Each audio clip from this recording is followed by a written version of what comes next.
네, 멋진 솔장구 공연이었습니다.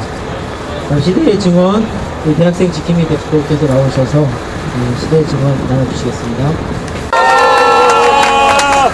안녕하세요. 대학생 지킴이 하고 있는 한 학생입니다.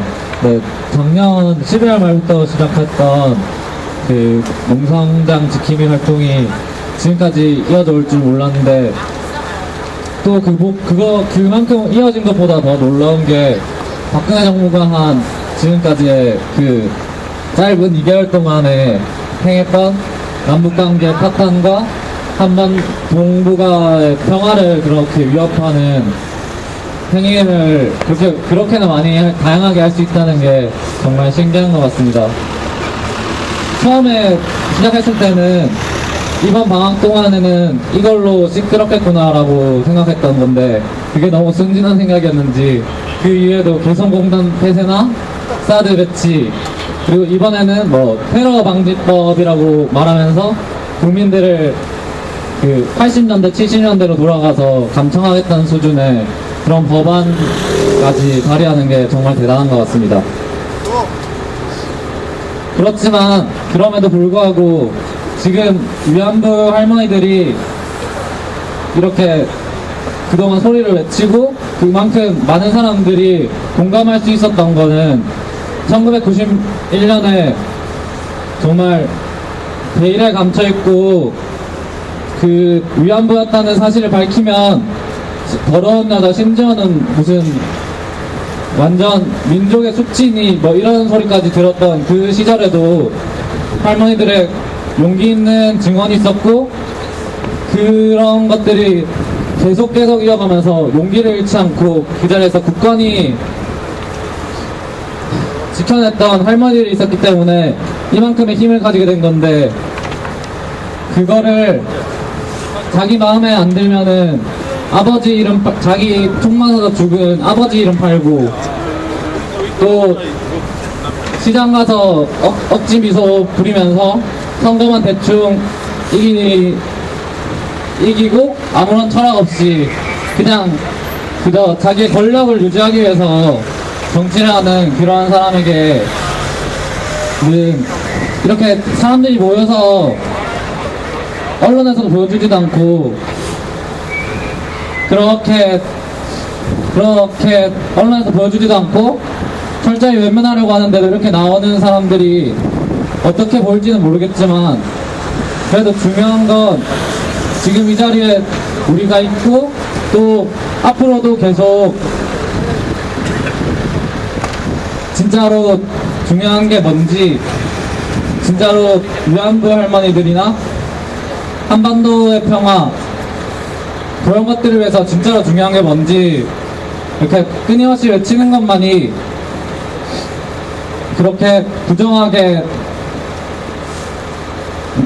권력을 가지고 있는 그런 사람들을 결국에는 심판할 수 있는 길이 아닌가 싶습니다. 네, 감사합니다.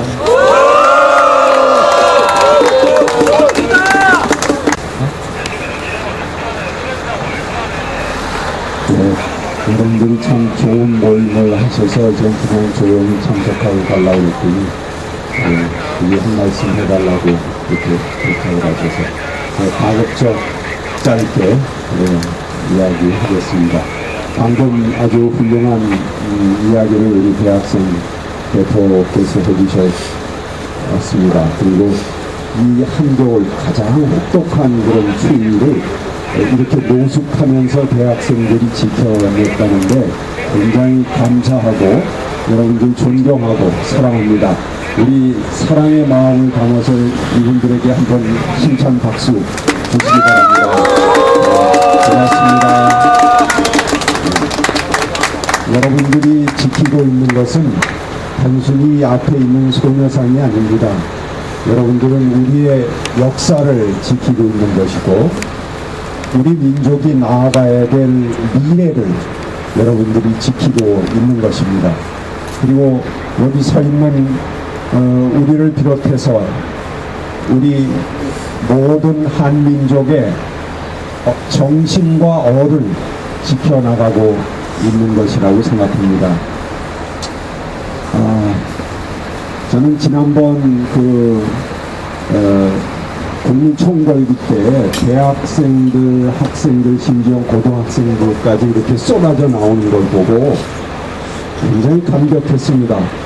이야, 그동안 사실은 무슨 집회가 있을 때 학생들이 잘 안 보여서 저희가 많이 걱정을 하고, 이게 미래가 밝아야 되는데 어떻게 맨 나이 먹은 사람들만 나와서 이렇게 갖는가, 이 역사의식을 갖고 이런 일들이 젊은 세대에 이어지지 않는가 하는 것을 내심 걱정하고 있었는데, 많은 학생들이 이렇게 쏟아져 나오는 걸 보고 굉장히 기뻤습니다. 우리가 주장하는 그 일 자체보다도 거기에 많은 젊은이들이 함께하고 있다는 것이 얼마나 눈물겨운 감격이었는지 모릅니다. 근데 저는 그런 생각을 합니다. 새 역사를 가져오는 것은 빛이 이끄는 역사만으로는 안 된다. 어둠이 몰아내는 힘, 그것이 사실은 빛이 이끌어내는 역할보다 훨씬 더 큰 힘을 발휘할 수 있고 이끌어낼 수 있다라고 생각합니다. 유다 보고 예수님이 그러시잖아요. 너는 내 길을 가라. 그 유다가 제 길을 가져야지 예수님도 그 예수님의 길을 가시는 거죠. 박근혜는 그런 의미에서 자기 길을 훌륭하게 가고 있다고 생각합니다. 저는 이 사람이 회개할까봐 두려워요. 그래서 제 길을 확실하게 가져야지. 그 다음에 정말 누가 이 학생들을 뭐 한 사람 한 사람 교육시켜서 일로 나와라 이렇게 해갖고 우리가 불러낼 수 있겠습니까? 안 됩니다. 어둠이 몰아치는 역사가 수많은 이 역사의 변화를 일으킨다고 생각합니다. 일단 많이 속상하시죠? 지금 뭐 매일매일 저는 그 자고 일어나면 무슨 뉴스가 터질지 아주 굉장히 궁금하고 그렇습니다. 어떤 분들은 막 도저히 화가 나서 견딜 수 없다고 그러는데 화나면 지는 겁니다. 평상심을 가지고, 그리고 우리는 우리 길을 가면 됩니다. 유다는 유다의 길을 가고 파라오는 파라오의 길을 가고 모세는 모세의 길을 가면 됩니다. 가다 보면 하나님께서 가장 어둠이 짙어서 모든 사람이 나가 자빠질 때, 그러나 실제 넘어지고 쓰러지는 것은 이 어둠의 역사입니다.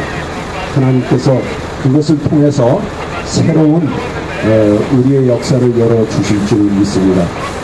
제가 여러분들에게 조그만 글을 하나 소개해드리고 마치겠습니다. 안중근 의사께서 2월 14일 날 사형 언도를 받으셨습니다. 그리고 안중근 의사가 3월 26일 날 여순감옥에서 32살의 나이로 돌아가셨죠. 사형을 당했습니다. 그 안중근 의사에게 보냈던 마지막 그 어머니의 편지를 하나 읽어드리고, 그리고 지금 이야기를 마치겠습니다.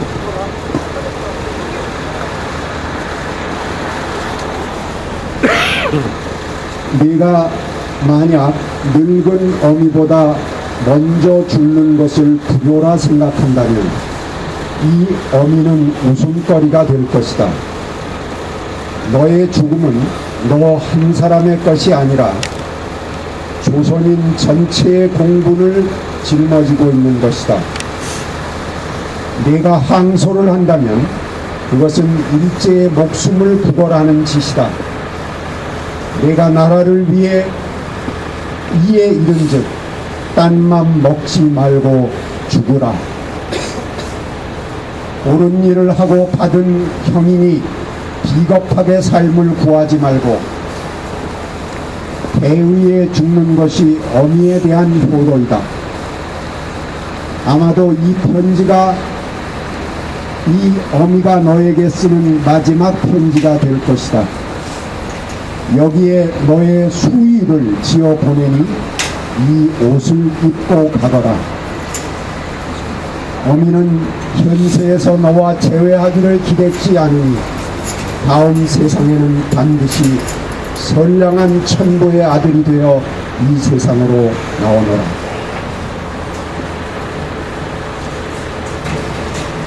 우리는 우리의 길을 가면 됩니다.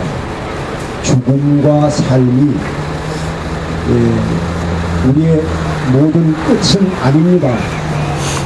영생을 얻는다고 그러는데 요한복음의 영생은 영원히 시간적으로 영원한 것을 의미하지 않습니다. 요한복음 17장 3절에 보면 주 예수 그리스도를 알고 하나님을 알고 그를 우리 마음속에 새기는 그 삶이 영생이라고 그랬습니다. 시간적으로 영생이 아니고 참 삶입니다.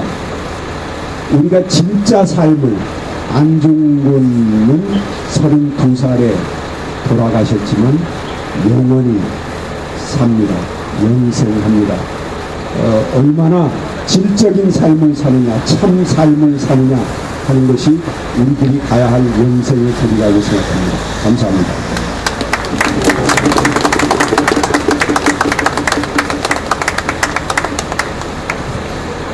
네, 오늘 저녁도 우리가 가야 할 길을 가고 계시는 여러분들이 참 자랑스럽습니다.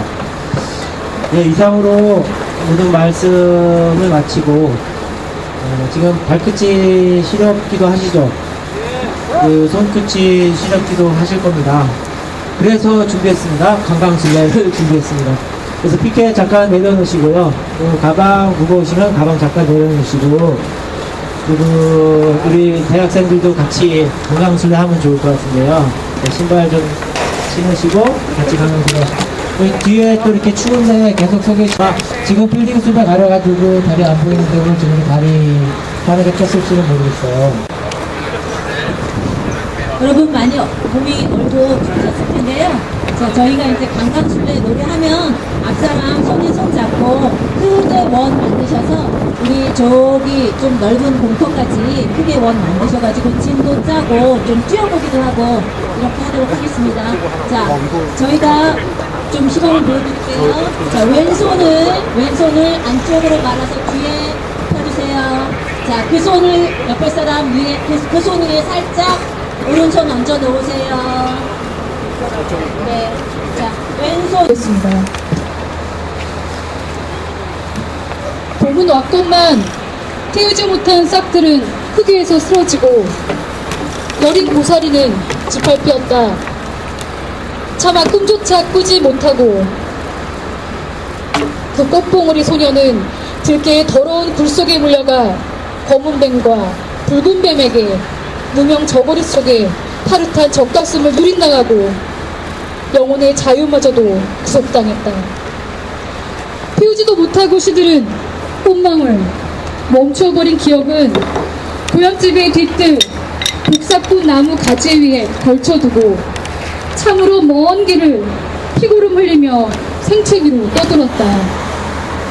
돌팔매를 맞아도 아픈 줄 모르고 원망조차도 모르고 검은 뱀과 붉은 뱀들이 흘려놓은 비린 정액은 그렇게 스며 모진 세월 살아갈 이유도 모를 원죄로 잉태되었다. 서쪽 하늘에 뉘역거리는 이제사 양귀비꽃처럼 피어난 그 고사리 소녀는 세상의 작은 관심이 미웃고 서러워 통곡을 한다. 늦었지만 진하디 진한 향기로 세상에 전한 가슴이 저린 이야기들, 가슴을 쥐어뜯는 이 통한의 역사를 세상이 잊을까 두려워 눈을 감을 수 없다. 이 사순절 인간의 몸으로 오신 하느님, 고난받는 이로 오셔서 눈물을 흘리시는 주님, 오늘 우리 이 자리에서 가슴을 쥐어뜯으며 고통당하는 이들과 함께 합니다. 이 고난의 아픔을 통해 우리의 역사를 잊지 않겠습니다. 아무리 태우려 해도 지지 않는 꽃, 가장 아프지만 고귀한 역사의 꽃 한 송이 봄 봄꽃처럼 그렇게 피어오르기를 간절한 마음으로 영원합니다. 이제 우리 이 시간 함께 마음을 모아 서로를 위한 축복의 기도 드리겠습니다. 주 예수 그리스도의 은총과 하느님의 사랑과 성령께서 이루어주시는 친교가 우리 가운데 함께 되기를 주님의 이름으로 축복합니다.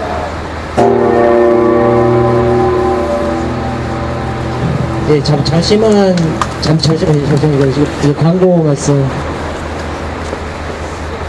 네, 추운데 1분만 말씀드릴게요. 내일 14차 서울 평화통일연사관들 정기총회가 경향신문사협회 프란치스코 교육학원에서 있습니다. 여기 회원들 많이 계신데 꼭 참여를 부탁드리고요. 혹시 미참하시게 되면 저한테 문자라도 남겨서 위임이 될 수 있도록 이렇게 협력해 주시기 바랍니다. 내일 며칠 전에 왕의 외교부장 케리하고 미국에서 만나서 어쨌든 북핵 문제를 잘 푸는 것 같은 평화정적 동시에 논의될 것 같은 한 손으로 악수를 했습니다. 그런데 내일 국무부 특활은 우리나라에 들어와서 대북 제재를 효과적으로 어떻게 집행할 것인지 논의와 사드 배치 논의를 하기 위해서 들어옵니다. 차관은. 장관은 왕이 부장하고 협의하고 차관은 우리한테 들어와서 우리 정부를 압박해서 대북 제재나 사드 배치를 논의하는 이런 어처구니 없는 현실이 우리 현실이기 때문에 우리가 경각심을 가져야 될 것 같습니다. 그런 상황에서 서울평화가 총회가 열리니까 관심을 갖고 참여해 주시고 또는 뭐 미참하면 위임해 주시고 또 우리 회원이 아니신 분들도 함께 기도로 같이 힘을 모아주시기 바랍니다. 고맙습니다.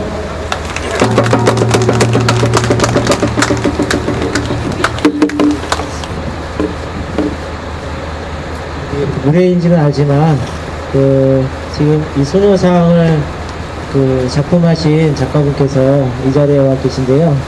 의원이 나오셨다고 하십니다.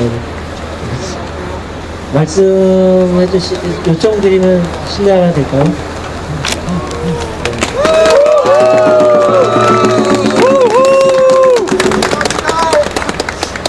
네, 반갑습니다. 예. 김은성이라고 하고요. 저희가 어제 저녁 때 그때 이제 일본에서 돌아왔는데 일본에 간 목적은 그때 일본 일제시대 강제징용자에 대한 이야기를 좀 이렇게 여러모로 이제 공부도 하고 상부도 하고 이런 상황에서 갔다 왔고 그리고 이제 일본군 위안부 피해자에 대한 일본 관심과 그리고 일본의 반응을 좀 보고 좀 강연도 하고 왔습니다. 근데 일본 사람들이 너무 우리를 오해를 하고 있더라고요. 그러니까 일본 국민들이 정확한 그 정보에 대한 이 부분이 없더라고요. 그래서 어떻게 생각하냐면은 우리 소녀상 제작자가 일본 정부의 돈을 받고 그 돈을 받은 상태에서 소녀상을 여러 군데 제작해가지고 널리 알리는데 일본 정부를 강압하고 있다. 이렇게 일본 사람들이 알고 있더라고요. 그래서 어떻게 그런 정보가 있는지 모르겠지만은 이것은 전혀 사실과 전혀 다른 거고 소녀상 제작하는데 정부 돈은 정말로 10원도 안 들어갔거든요. 어떤 이 상황에서 10원도 정말 안 들어갔거든요. 근데 그걸 갖고 그렇게 얘기하는 것 속에서 너무나 심각한 걸 받았고 저희는 이 소녀상을 제작하는 데 있어서 여기에 대한 내용은 온전하게 우리 아픔만 이야기한 거예요. 그러니까 일본을 뭐 이렇게 저격하거나 뭐 어떤 응징하거나 이런 게 아니고 우리 아픔만 제작한 건데 여기에 대해서 일본은 이거에 대해서 자기들을 저격한다는 식으로 판단을 하더라고요. 그래서 그것을 정확하게 정보를 드렸더니 그 국민들이 이해를 하더라고요. 그래서 일본에 대한 미디어도 사실은 사실을 정확하게 전달을 안 하더라고요. 그리고 왜곡된 정보만 전달을 하고 우리도 마찬가지 아니겠습니까?